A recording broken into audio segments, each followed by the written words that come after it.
on aura au moins 30 bonnes minutes de prière par rapport à l'enseignement d'hier. Et puis, au moins 30 minutes d'enseignement par rapport à l'enseignement d'aujourd'hui. Et puis le reste du temps, nous allons faire le ministère, la prière pour les malades et la délivrance. Alléluia. Amen. Alléluia. Amen. Alléluia. Amen. Que Dieu te bénisse. Amen. Depuis le mercredi, nous sommes en train de voir l'enseignement sur les autels. Alléluia. Amen. Notre thème du mois, c'est la délivrance des fondements, acte 2, les autels. Mais le sous-thème que nous traitons, c'est comment détruire les autels sataniques de ta famille. Alléluia. Parce que chacun vient de quelque part. Dis à ton voisin, tu viens de quelque part. Il y a des gens qui ne parlent pas à leurs voisins. Je ne comprends pas quoi. Dis à ton voisin, dis-le, voisin, tu viens de quelque part. Et de là où tu viens, les autels existent. Et c'est une réalité. Parce que ceux qui gouvernent, ceux qui règnent dans le monde ont compris le mystère des autels. Alléluia. Alléluia. Alléluia. Vous allez remarquer que même quand les politiciens s'en vont dans les régions pour aller faire des campagnes, quand ils vont aller voir les autorités religieuses ou les autorités coutumières de ces régions-là, ils vont leur demander la permission à ces personnes. Et ces personnes vont prendre des bouteilles, soit de gui, de liqueur, et puis faire des libations. Quelqu'un me suit? Ils vont parler à la terre. Et en parlant à la terre, ils vont dire à la terre de cette région, voici les étrangers sont arrivés ici pour venir faire quelque chose. Et nous vous informons. Et nous vous les confions. Mais en parlant à la terre, ils parlent aux autels de cette région, de sorte que ce pourquoi ces personnes sont arrivées là, ils puissent le faire sans problème. Et des fois, beaucoup de chrétiens s'en vont dans des régions pour aller faire des évangélisations, mais ils ne tiennent pas compte des autels de là-bas. Et quand ils s'en vont, ils ont des problèmes, ils ont des attaques bizarres. Alléluia. Alléluia. Et c'est des choses que nous ignorons, sur lesquelles le diable s'appuie pour dépouiller et pour manipuler les vies. Alléluia. Alléluia. Donc depuis avant-hier, nous sommes en train de voir les autels. Nous avons vu la fonction des autels. Alléluia. Parce que c'est important de savoir ce que c'est. Voilà pourquoi même quand tu achètes un appareil, on va mettre dedans quoi? Une notice. Quelqu'un me suit? On met là une notice. Et cette notice-là va te permettre de savoir comment le médicament a été fabriqué, pourquoi il a été fabriqué et comment il faut le prendre, quels sont les effets secondaires du médicament, quels sont les bienfaits du médicament. Alléluia. Amen. Alléluia. Amen. Et donc tout ce qui est fabriqué a une notice. Dis ça à ton voisin. Alléluia. Donc, nous avons vu la fonction de l'autel. Entre autres, nous avons dit qu'un autel est un lieu d'adoration. Alléluia. Alléluia. Peu importe le lieu d'adoration. Ça peut être un lieu d'adoration pour le monde des ténèbres, pour le compte du monde des ténèbres. Ça peut être un lieu d'adoration pour le compte de la maison de Dieu, le compte du monde spirituel, mais dans le royaume de Dieu. Donc dans les fonctions, on a dit que c'est un lieu de contact avec le monde spirituel. Donc quelqu'un qui est en contact avec l'autel se retrouve en contact avec le monde spirituel. Donc étant sur l'autel, Dieu peut ouvrir les yeux de celui qui est sur l'autel pour voir les réalités dans la vie de plusieurs personnes. Quelqu'un est sûr? Alléluia. Lieu de contact avec le monde spirituel. C'est un lieu de communication et de communion spirituelle avec les esprits. Donc l'autel est une porte. Donc à travers l'autel, on peut avoir accès à quelqu'un. Voilà pourquoi il n'est pas bon, il n'est pas permis à un pasteur d'inviter n'importe quel pasteur, un pasteur qui ne connaît pas, à son autel. Parce que tu ne connais pas la vie du pasteur, tu ne sais pas ce qui est derrière ce pasteur, tu ne connais pas les relations de ce pasteur-là avec le monde des ténèbres ou le monde spirituel, et puis tu l'invites à ton autel. Donc le pasteur peut véhiculer ce que lui il a à travers l'autel, parce que l'autel est une porte. Voilà pourquoi j'aime souvent dire aux gens, avant d'aller à un programme, demande à Dieu, Seigneur, l'homme de Dieu qui doit prêcher où je vais là, c'est qui? Il est de toi ou il n'est pas de toi? Parce que c'est un lieu de quoi? De communion. Et dans la fonction de l'autel aussi, on a dit que c'est un lieu d'échange avec le monde spirituel. Donc je peux être sur l'autel, et si je ne suis pas de Dieu, je peux échanger des bénédictions. Je peux récupérer des bénédictions dans la vie de quelqu'un. Voilà pourquoi tous ceux qui vont chez les marabouts, très souvent, avec une situation, ressortent de là-bas avec la photocopie de la situation avec laquelle ils sont partis. Ils laissent l'original là-bas, et puis ils sortent avec la photocopie. Et puis ils sont surpris de voir que leur vie n'avance pas. Mais le marabout, ce n'est pas lui qui t'a créé. Il travaille pour quelqu'un. Je n'ai jamais vu dans la Bible que c'est écrit que marabout. Pas marabout dans la Bible. Donc marabout n'est pas un agent de diable. Pardon, un agent de Dieu. C'est un agent de diable. Un féticheur n'est pas un agent de Dieu. C'est un agent du diable. Donc si tu vas chez un marabout, si tu allais chez un marabout ne serait-ce qu'une seule fois, c'est le même système comme quelqu'un qui allait dans un cyber et qui a créé sa boîte mail. Ou bien quelqu'un qui a une adresse Facebook, sur Facebook. Dès l'instant que tu as une adresse sur Facebook, qu'est-ce qui se passe? Ça veut dire que tous ceux qui sont en contact avec toi sur Facebook peuvent être en contact avec toi, en contact avec tous ceux aussi qui sont en contact avec toi. Donc si par exemple, moi sur le Facebook, je suis en contact avec par exemple Fousseni, ça veut dire que Fousseni, tous ceux qui sont en contact avec Fousseni peuvent être en contact avec moi. C'est quelqu'un ici.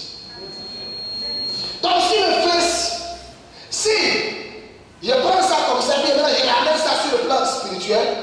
Donc si tous ceux qui sont, si je suis en contact avec Fousseni et que je fais des choses avec Fousseni, que Fousseni a des contacts avec le monde des ténèbres, c'est-à-dire que tous les esprits dans le monde des ténèbres qui sont en contact avec Fousseni, du fait que moi je suis en contact ou je sois en contact avec Fousseni, ces esprits sont en contact avec moi.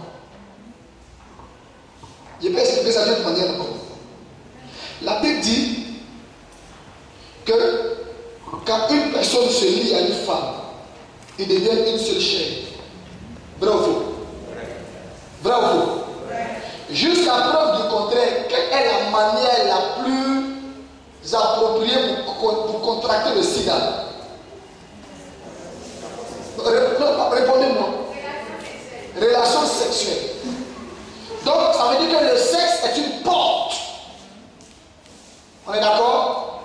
Donc, si je peux prendre le sida à travers le sexe, le rapport sexuel, donc aussi à travers les rapports sexuels, je peux récupérer des esprits.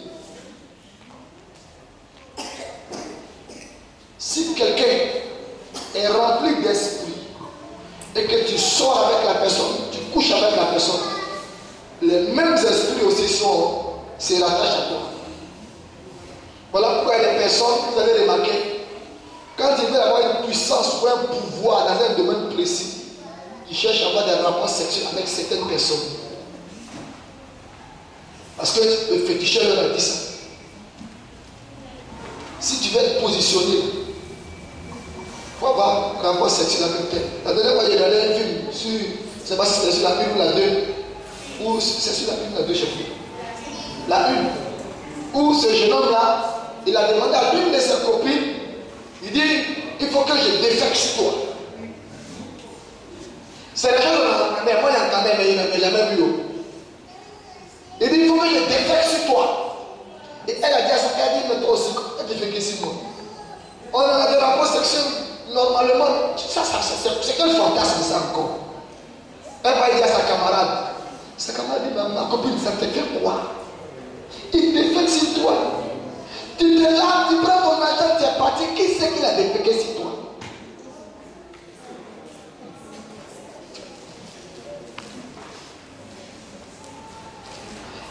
Et ça vous a dit, ton ennemi n'est pas loin. Faites attention à ceux qui vous donnent des conseils. Et il y a beaucoup de personnes aujourd'hui, leurs vies sont mélangées à cause de mauvais conseillers. Et cette jeune fille-là, elle est partie effectivement avec son copain. Ils ont fini de faire tout ce qu'ils devaient faire. Et puis maintenant, elle s'est couchée sur le ventre. Et puis le monsieur s'est accroupi sur elle. Il a commencé à déféquer sur son dos. Quand elle a fini de déféquer sur son dos, elle s'est levée. Elle s'est lavée proprement. Elle a mis son parfum. Il lui a donné un paquet d'argent. Puis elle est sortie. Elle est partie. Elle arrive chez elle à la maison, elle s'est dit sa maman, ça. Elle dit, tu sens mauvais, ma fille. Elle dit, comment ça? Qu'est-ce qui s'est passé? Elle dit, mais maman, je sens. Comment tu dis que je sens? Quand je sortais, quand je venais, les gens m'ont dit que je sentais mauvais. Donc c'est vrai alors. La fille dit, bon, ça m'a débattu la fille. Elle rentre dans la douche et elle se lave et elle se retourne, elle voit dans le miroir sur son dos les selles que le monsieur avait déposé sur elle, qu'elle avait physiquement, c'était là encore.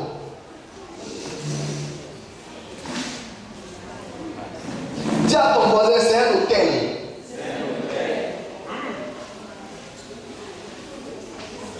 Quelqu'un me suit? C'est un hôtel. Elle est tombée là. Et quand le caméraman a braqué sur sa bouche, comme une porte. Je n'ai pas vu la suite du film, je ne sais pas si elle est décédée ou je ne sais pas. Ah, demain à la suite. Ah, donc vous regardez. Regardez bien. Et puis retirez de ça des enseignements. Ce n'est pas tout argent qu'on prend. C'est Dieu qui bénit. Et la bénédiction de l'Éternel n'est suivie d'aucun chagrin. Quelqu'un peut venir comme ça, comme tu regardes la personne. Et puis la personne insiste, elle veut sortir avec toi. Elle dit, si tu acceptes de sortir avec moi, je te donne 10 millions. Attends, je ne suis pas la plus belle fille du monde.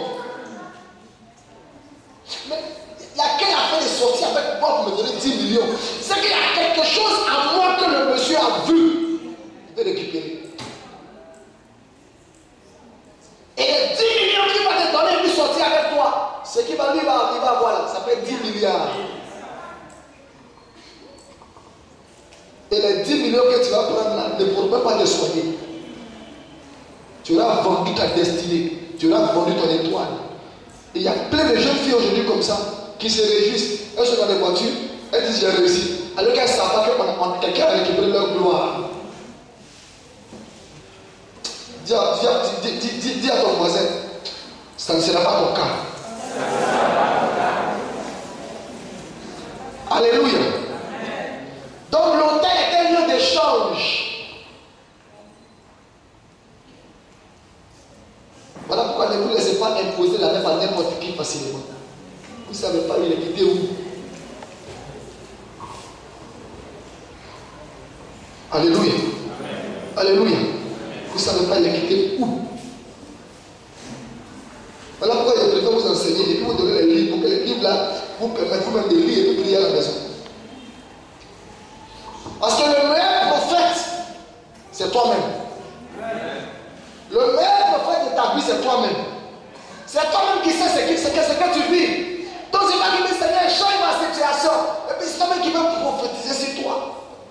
La prophétie ne vient que pour confirmer ce que Dieu a déjà dit sur ta vie. Mais une personne d'amélioration, non, j'écoute, ah mon frère, tu n'as rien dit sur ma vie. Tu n'as pas besoin de ça. Le prophète vient et puis il confirme ce que Dieu a déjà dit. La dernière fois quand le bûche est venu ici, les parents qui a dit, ce n'est pas la confirmation. Non, dites-moi, ce n'est pas la confirmation. C'est ça, c'est comme ça qu'on reconnaît un prophète. Confirme quelque chose que Dieu t'a déjà dit ou Dieu t'a déjà montré. Et parce que tu doutais, donc Dieu amène quelqu'un pour confirmer. Il dit, c'est moi qui suis dedans. Voilà. Ce qui fait qu'aujourd'hui, vous allez voir, l'église d'encore une fois n'est pas encore mûre. L'église est trop jeune. On est ballotté ici, on est ballotté là, on est ballotté ici. Personne ne veut s'asseoir et puis prendre la parole et puis marcher avec la parole. Et on souffre. Alléluia. Il y a quoi dans la salle? Qu'est-ce qui se passe?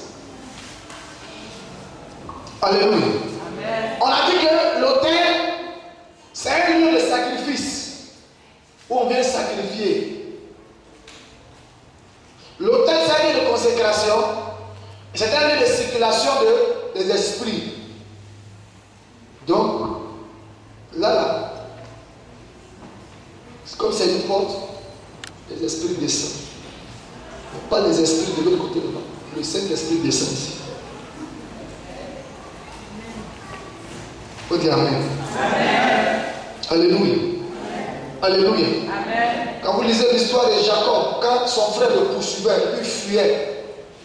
Jacob est arrivé quelque part, qu'est-ce qui s'est passé? Il a dit, il voulait passer la nuit, il a pris une pierre. Il a déposé la pierre et puis il s'est couché. Et puis il fait un songe, il voit le ciel s'ouvre. Une échelle descend du ciel jusqu'à terre. Et puis il voit les anges qui montent et qui descendent. Il dit, ah, je ne savais pas qu'ici c'était la porte du ciel. Mais entre-temps, son père Abraham, son grand-père Abraham, avait bâti un hôtel là, une porte. Et vous allez remarquer toujours, si jamais dans votre famille, quelqu'un a bâti un hôtel satanique, l'hôtel satanique va s'arranger à ce qu'un membre de la famille arrive là-bas.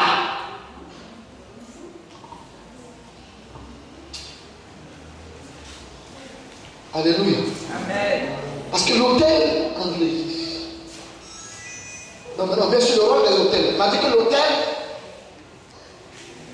il entend. Il a une mémoire. L'hôtel a une capacité d'enregistrement. Même les ordinateurs sophistiqués n'ont pas. L'hôtel a une mémoire qui ne se remplit jamais. Alléluia. Alléluia. Donc quand on parle, l'hôtel entend. Et donc, le premier rôle de l'hôtel, c'est quoi? C'est d'enregistrer les paroles, les alliances et les sacrifices, ainsi que les consécrations qui ont été faites sur l'autel. Le deuxième rôle, c'est que l'autel va proclamer dans le temps et dans l'espace. Parce que la parole qui a été dite là, c'est pour un temps. Souvent on dit, Seigneur, moi je vais devenir milliardaire. Seigneur, d'ici 5 ans, il faut que je sois milliardaire. Et c'est une parole, non? Donc la parole va se proclamer dans le temps et dans l'espace. Donc si tu appartiens à l'autel va obligé de proclamer ça. Donc l'autel va réagir de telle sorte que dans 5 ans, il faut que ça s'accomplisse. Mais il faut entretenir l'autel. Voilà pourquoi vous allez remarquer dans les familles, chaque vendredi c'est une adoration. On va adorer l'autel. Chaque lundi, on va adorer l'autel. Il y a un jour d'adoration. Et on va dire, non, ce jour-là, il faut que tu sois habillé en blanc. Et puis tu ne donnes pas à une femme ou bien un garçon. Ou bien tu mets un œuf quelque part. C'est le jour de l'adoration. C'est-à-dire que tu es dans l'autel là, dont les esprits descendent. Ou bien tu dis, non, on va au carrefour.